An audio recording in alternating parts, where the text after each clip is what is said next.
وہ شیرو کو دیکھتے ہوئے اس کی طرف کروٹ لیے سو گئی۔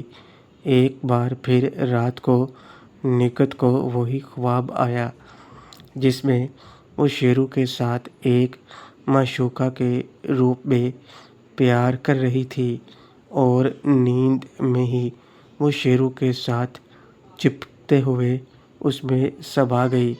آج پھر نکت نے انتہا کا سکھ نیند میں ہی پا لیا۔ جب اسے شیرو کی حالت غیر معمولی ہونے کا احساس ہوا، نکت تو نیند میں ہی سوئی رہی۔ حالانکہ اسے کچھ احساس ہوا مگر وہ آنکھ کھول کر پھر سے سو گئی۔ شیرو کو سویا ہوا دیکھ کر اسے نیند میں اس بات کا احساس نہ تھا کہ اس کی ملاقات کا وقت بھی ختم ہو چکا ہے۔ صبح میری جب آنکھ کھلی تو مجھے اپنے اوپر کسی کا احساس ہو رہا تھا۔ میں نے آنکھیں کھولی تو اپنے پاس ہی نکت خالہ کا معصوم سا چہرہ دیکھا، جو نیند میں ہی بہت پیارا لگ رہا تھا۔ میں کچھ دیر ان کو دیکھتا رہا۔ میں نے اپنے اوپر سے ان کے بازو کو ہٹایا۔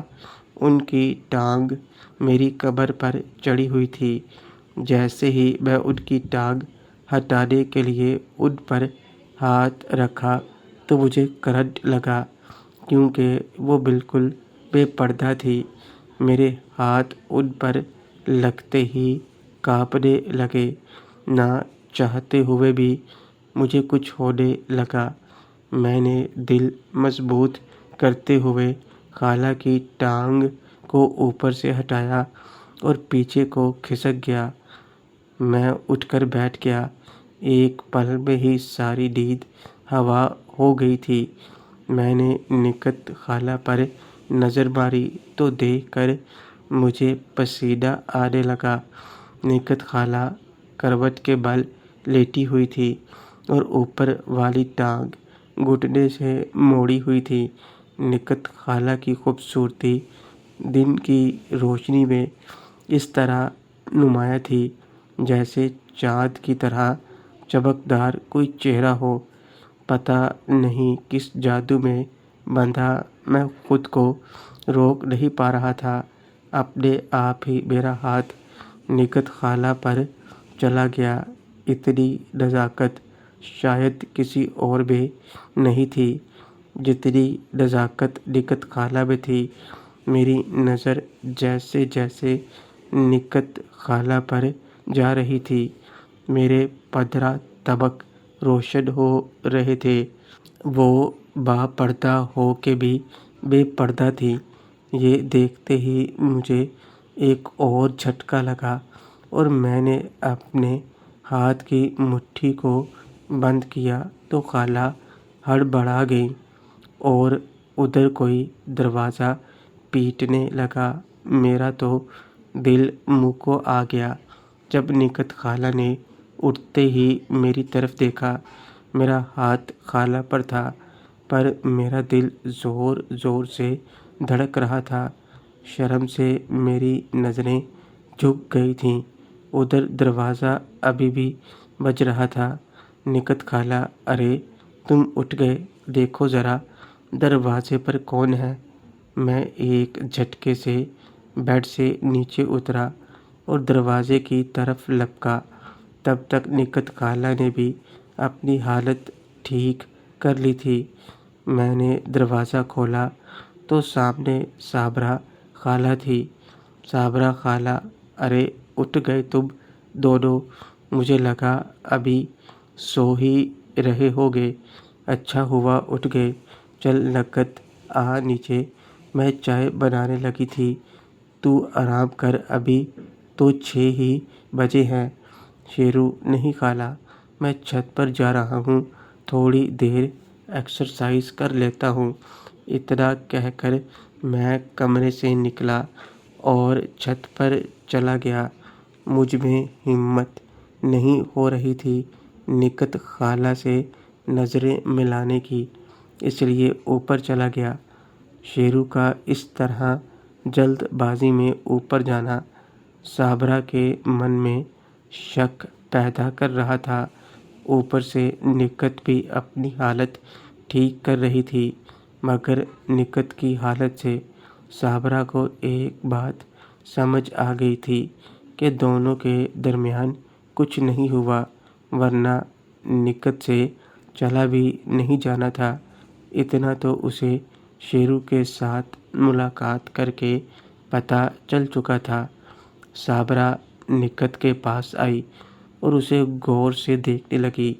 نکت بھی ایسے نظریں چرا رہی تھی جیسے اس کی چوری پکڑی گئی ہو۔ صابرہ، کیا ہوا تم دونوں کے بیچ؟ یہ شیرو بنا دیکھے اوپر کیوں بھاگ گیا؟ نکت، کچھ بھی تو نہیں، ایسا کچھ نہیں ہے۔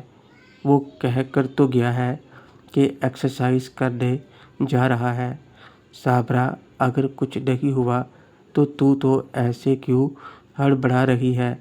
میں نے کہا تھا نا وہ اب بچہ نہیں، کہیں اس نے کوئی حرکت تو نہیں کر دی؟ نکت خالہ، نہیں باجی، ایسا کچھ نہیں ہے، وہ ایسا کچھ نہیں کر سکتا، آپ غلط سوچ رہی ہیں۔ صابرہ، جانتی ہوں وہ ایسا کچھ نہیں کر سکتا، پر مجھے ایسا لگ رہا ہے کہ کچھ نہ کچھ تو ضرور ہوا ہے جو وہ اس طرح بھاگ گیا، لگتا ہے نیند میں ہی۔ نکت خالہ، نہیں، ایسا کچھ نہیں ہوا۔ نکت ہڑبڑا گئی اور جلدی سے اٹھ کر کھڑی ہو گئی۔ اس سے پہلے صابرہ کوئی اور بات کرتی، نکت باتھ روم میں چلی گئی۔ صابرہ مسکراتے ہوئے نیچے چلی گئی۔ نکت کی ہڑبڑاہٹ صابرہ کے لیے کافی تھی۔ وہ سمجھ چکی تھی کہ نیند میں ہی کچھ نہ کچھ تو ہو گیا ہے۔ نکت صابرہ سے بچنے کے لیے باتھ روم میں گھس کر بیٹھ تو گئی، پر اب اسے اپنا خواب یاد آنے لگا کہ کس طرح وہ خواب میں شیرو کی باہوں میں بے حال تھی اور وہ اسے پیار سے ملن کا سکھ دے رہا تھا۔ وہ خواب اتنا اصلی تھا کہ نکت کی حقیقت میں ملاقات کا وقت ختم ہو گیا تھا، جس کی ایک وجہ شیرو کا دوست تھا۔ نکت کو ویسے تو ہوش آ گیا تھا جب اس کی ملاقات کا وقت ختم ہوا تھا، پر جس طرح شیرو اس کی باہوں میں تھا، اس کا من ہی نہیں ہوا۔ شیرو سے الگ ہونے کا یہ پیار تھا یا خواب کی مدہوشی؟ پر یہ ہو گیا تھا۔ اور پھر اسے یاد آیا، جب وہ اٹھی تو اسے اپنے اوپر شیرو کا ہاتھ محسوس ہوا تھا۔ نکت سوچنے لگی کہ شیرو نے اس پر ہاتھ کیوں رکھا۔ نکت من ہی من میں کہیں شیرو کچھ کرنا تو نہیں چاہتا تھا، پر اس میں اس کی کیا غلطی ہے؟ میں خود ہی تو، اس نے مجھے چھوا، اس کے من میں کیا آیا ہوگا؟ کہیں وہ مجھے غلط تو نہیں سمجھے گا؟ میں خود کو کیوں روک نہیں پا رہی ہوں؟ وہ ایسے اٹھ کر کیوں چلا گیا؟ کہیں وہ خود کو قصور تو نہیں دے رہا؟ ہاں، یہی بات ہے، تبھی باجی کو ایسا لگا، ورنہ انہوں نے تو دیکھا ہی کچھ نہیں۔ مجھے اس سے بات کرنی ہوگی، کہیں وہ اپنے آپ کو غلط سمجھ کر خود کو کوئی سزا نہ دے دے۔ نکت جلدی سے اپنا منہ دھو کر چھت پر چلی گئی، جہاں شیرو سائڈ میں کھڑا کچھ سوچ رہا تھا۔ نکت سمجھ گئی تھی کچھ ضرور وہ اسی بارے میں سوچ رہا ہے۔ نکت، ایسے کھڑے کیا سوچ رہے ہو؟ چلو، اگر ایکسرسائز نہیں کرنی تو نیچے چلو اور کچھ بھی مت سوچو۔ مجھے پتہ ہے تم کیا سوچ رہے ہو، تم تو مجھے اٹھا ہی رہے تھے۔ میں اچھے طریقے سے جانتی ہوں کہ تم کچھ غلط نہیں کر سکتے۔ اب چلو نیچے آ جاؤ، میں چائے بناتی ہوں۔ اتنا کہہ کر نکت نے شیرو کو ایک بار پھر گلے سے لگایا اور اس کا ماتھا چومتی ہوئی نیچے چلی گئی۔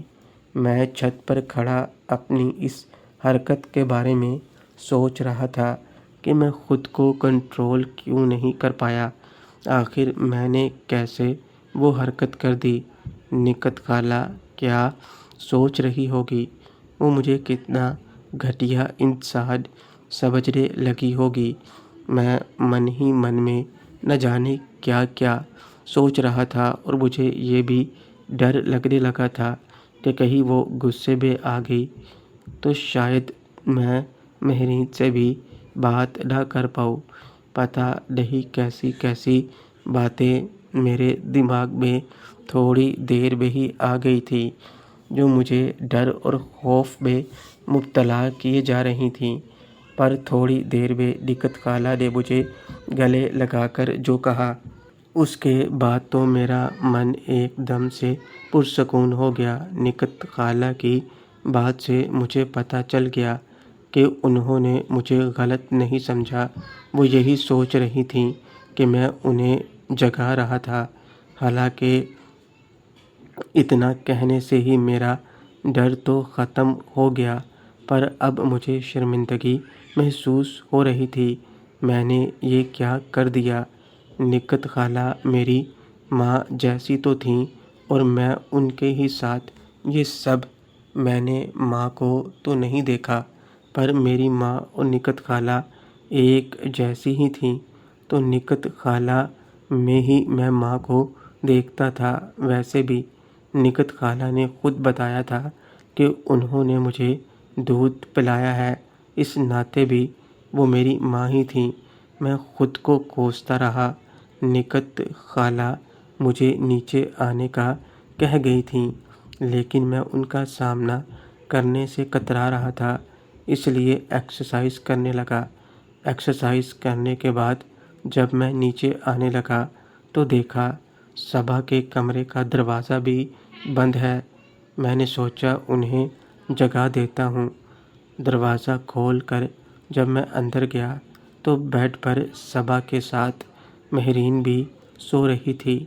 مہرین کا معصوم چہرہ دیکھتے ہی میں سب بھول گیا۔ پتہ نہیں کیا کشش تھی مہرین میں کہ میں ہمیشہ اسی میں کھو جاتا تھا۔ مہرین کے چہرے پر کچھ بال بکھرے ہوئے ایسے لگ رہے تھے جیسے چاند پر گھٹائیں چھا گئی ہوں۔ میں نے ہاتھ بڑھا کر اس کے چہرے سے بال ہٹائے، ایک طرف کو چہرہ کر دیا۔ وہ آرام سے سو رہی تھی۔ میں نے اس کے گال پر ہاتھ رکھ کر اسے پیار سے سہلایا۔ مہرین کے گال پر ہاتھ ایسے لگ رہے تھے جیسے میں نے مکھن پر ہاتھ رکھا ہو۔ میں اپنے آپ مہرین پر جھکتا چلا گیا اور اس کا ماتھا چومنے کے لیے، لیکن ماتھے کی بجائے میں گالوں پر جا پہنچا۔ یہ احساس بہت خاص تھا۔ میری دھڑکن اچانک سے جیسے رک ہی گئی۔ کچھ پل تک میں وہاں رہا اور میں اٹھ ہی نہیں پا رہا تھا۔ تبھی صبا نے کروٹ لی اور میں جلدی سے پیچھے ہٹ گیا۔ مجھے ایسا لگا میری چوری پکڑی گئی ہو اور میں سیدھا کمرے سے باہر نکل گیا اپنے دھڑکتے دل کے ساتھ۔ مہرین جو آرام سے لیٹی ہوئی تھی، تھوڑی دیر پہلے اس کی آنکھ کھلی تھی، مگر ابھی اس کا اٹھنے کا من نہیں تھا۔ سب رات میں پڑی سو رہی تھی۔ رات دیر سے سوئی تھی، دونوں باتیں کرتے ہوئے۔ صبا تو اپنی شاپنگ اور شیرو کے بارے میں باتیں کرتی رہی تھی۔ مہرین ویسے تو باتوں میں نہیں پڑتی تھی، پر شیرو کی بات تھی تو وہ بھی سنتی رہی۔ صبح آنکھ تو کھل گئی تھی، مگر رات کی خماری ابھی اتری نہیں تھی۔ مہرین من میں سوچ رہی تھی کہ وہ شیرو کے کمرے میں جائے یا شیرو اسی جگہ نہیں آئے۔ تبھی اسے سیڑھیوں سے کسی کے نیچے آنے کی آواز آئی۔ مہرین کا دل جیسے پہچان گیا تھا کہ یہ شیرو ہے۔ اسے امید جاگی کہ شاید شیرو جگانے آئے، اور دروازے پر ہلکی سی دستک نے اس کی امید پر مہر لگا دی۔ ایک پل میں ہی مہرین نے آنکھیں بند کر کے اپنے بال چہرے پر آگے کر لیے تاکہ شیرو کو احساس نہ ہو کہ وہ جاگ رہی ہے۔ مہرین انتظار کر رہی تھی کب شیرو اسے جگائے، حالانکہ اس نے دیکھا بھی نہیں تھا کہ کمرے میں کون ہے، پر ان قدموں کی آہٹ جیسے وہ جانتی تھی۔ مہرین سوچ رہی تھی کہ شیرو اسے جگانے کیوں نہیں آ رہا۔ شیرو نے اس کے چہرے سے بالوں کو ہٹایا۔ ایک انجانی خوشی اور پیار کے حساب سے مہرین اندر تک ہل گئی تھی، پر اس نے خود کو قابو میں رکھا اور ذرا سا بھی احساس نہ ہونے دیا شیرو کو۔ پھر جیسے ہی شیرو نے اس کے گالوں کو چھوا، مہرین کی دھڑکن اتنی تیز ہو گئی کہ اس کا دل کیا وہ شیرو کو باہوں میں بھر لے، مگر ایسا کر کے اس احساس کو کھونا نہیں چاہتی تھی۔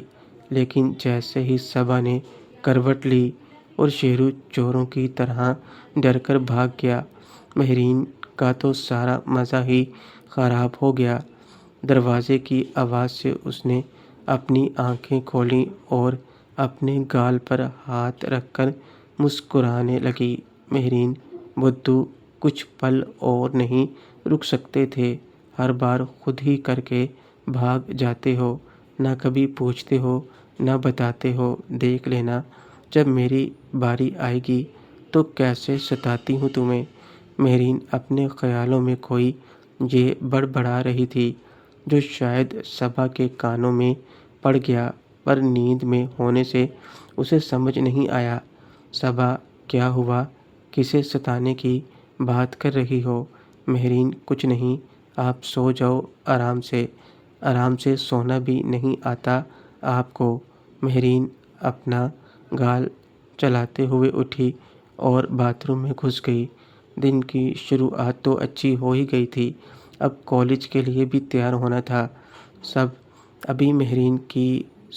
ابھی مہرین کی بات سن کر اٹھ گئی تھی۔ اسے کچھ سمجھ نہیں آیا تھا، اس لیے اس نے دوبارہ پوچھا بھی۔ مہرین نے کوئی جواب نہیں دیا۔ میں صبا کے روم سے نکل کر سیدھا اپنے کمرے میں آیا اور نہانے کے لیے باتھ روم میں گھس گیا۔ تیار ہونے کے بعد میں نیچے آیا تو تب تک رحیلہ باجی بھی تیار ہو چکی تھیں اور خالو بھی تیار ہو کر ہال میں بیٹھے تھے۔